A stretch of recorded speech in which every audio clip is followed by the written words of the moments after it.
Hola, seguim aprenent més coses de Google Docs.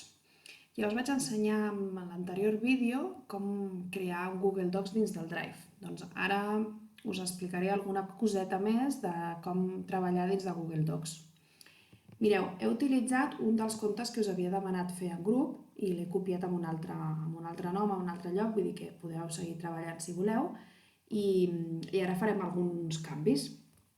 El primer de tot, que no tenen els comptes, és un títol. Li posarem un títol aquí al principi. Vale? He pensat que es digui la caixa misteriosa. Vale. Ara els títols haurien de ser més grans i escrits al mig del document, no? Com es fan més grans? Doncs mireu aquí. El tipus de lletra és Arial i la mida la posarem una mica més gran, 18. Ho veieu? Ara anem a posar-ho centrat. Doncs el centrat és aquest icono d'aquí. L'alineació la posem centrada. I ara volem també que estigui negreta. Així és com hem treballat a classe quan hem fet Word, oi? L'Arial 18, negreta i centrat. I l'alineació del text com la fèiem?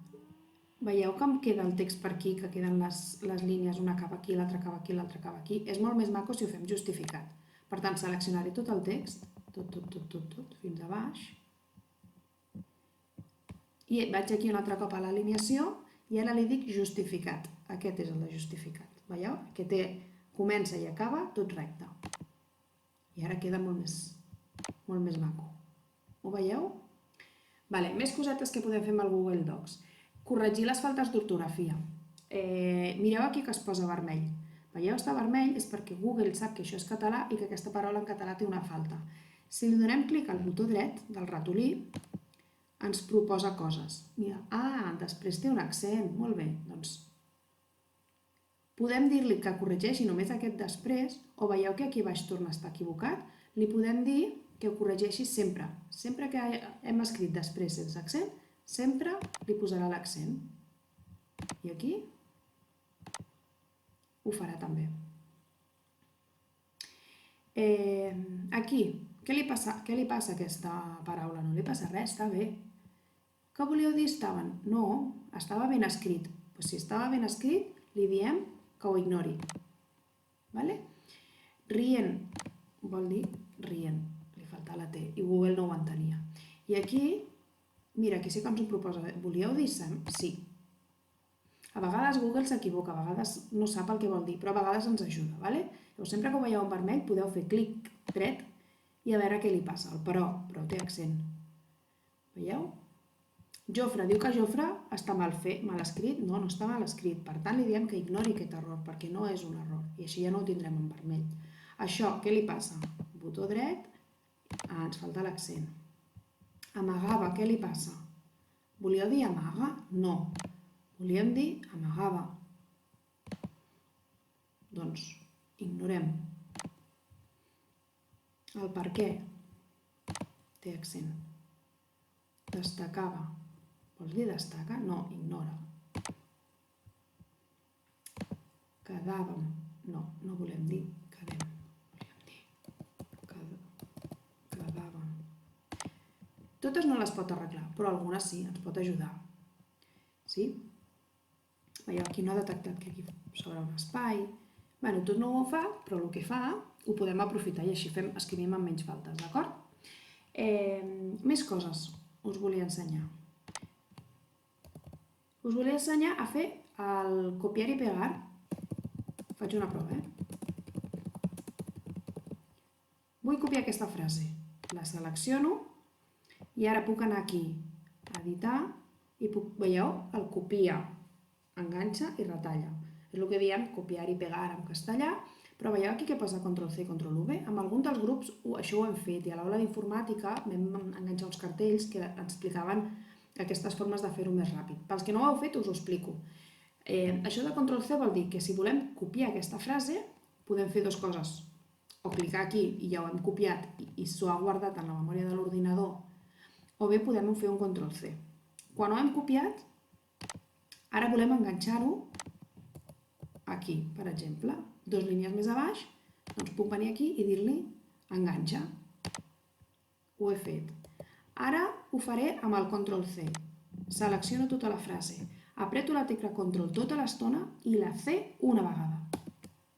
Clar, això ara no ho heu vist com ho he fet amb el teclat, però intenteu vosaltres. Ctrl tota l'estona i ara la V baixa una vegada. Això és pegar. Ctrl C és copiar i Ctrl V baixa és pegar. Mireu què passa. Veieu quantes vegades estic fent pegar la mateixa frase si necessitéssiu repetir el text. Podeu practicar vosaltres fent Ctrl C, Ctrl V. I què més servia molt? Aquest, si ens hem equivocat, és el Ctrl Z, que aquest també us ho he ensenyat a alguns de vosaltres. Ctrl Z vol dir desfés aquell canvi. Torna enrere. L'última cosa que he fet, aquí està també la fletxa, desfés. Puc anar clicant i fer-ho, o puc fer Ctrl Z. Apreto tota l'estona el Ctrl i el Z una vegada. I veieu que el que he fet m'ho desfà? Això vol dir desfer, vol dir tornar enrere el que he fet, els canvis. O puc refer, que és el Ctrl Y. Això del Ctrl Z i Ctrl Y funciona amb molts programes, amb Google Docs, amb Word, amb Excel, molts que anireu coneixent. Això és bastant extès a tot arreu, igual que el Ctrl C i Ctrl V. Quan us faci falta, doncs, a veure si us en recordeu de fer-ho. Què més us vull explicar? Això ho esborrem perquè era només un exercici perquè practiqueu el Ctrl C, Ctrl V o el copiar i pegar.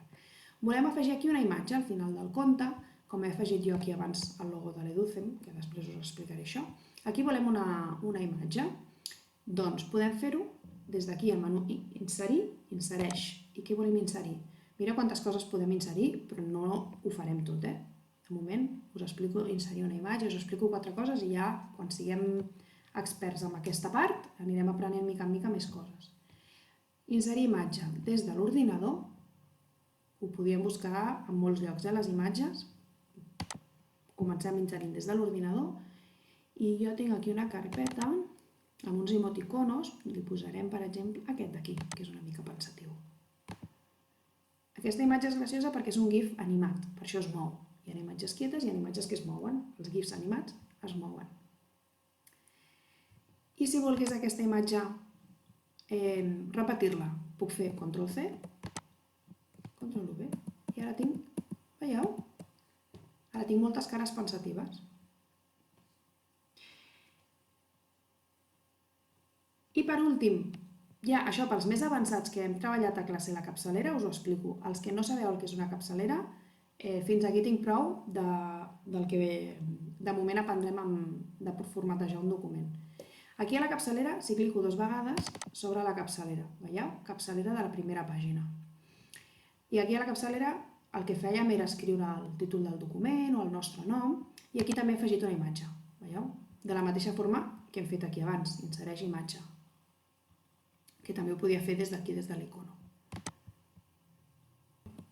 Que quedi en una sola pàgina. Molt bé, doncs fins aquí. De moment no us explico res més de Google Docs. Anirem treballant i a mica que anem treballant doncs anirem descobrint més coses. Vale?